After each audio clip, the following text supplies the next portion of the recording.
Биоспен ұйытқан айран өте қою болады. Менің ыдысымда 3 литр сүт. Жылытып алдым, ыстық емес, жылы міне. Енді соған міне мына биосымыздың, менде мында биос үлкен пачкасы 1 литрде. Соның жартысын құям. 3 литрге жартысы көп болмайды.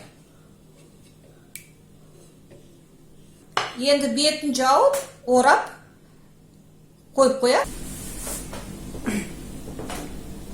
Міне менің кеше ашытқан айраным ұйыды. Кешке жақын ашытып қойған. Қазір мен жақындырақ көрсетейін сіздерге биостан ұйыған айранның қаншалықты қою болатын.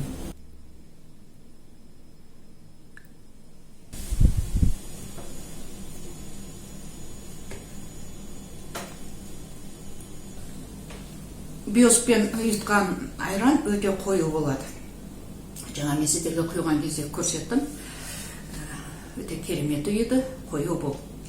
Енді мен кеше биос құйып ұйытқан кезде қант салғам жоқ, тұз салғам жоқ. Себебі әрқайсыңыз өздеріңіздің қалауларыңыз бойынша саласыздар.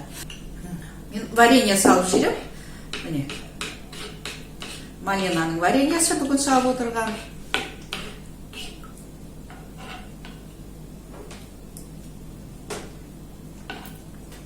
Өте керемет айран.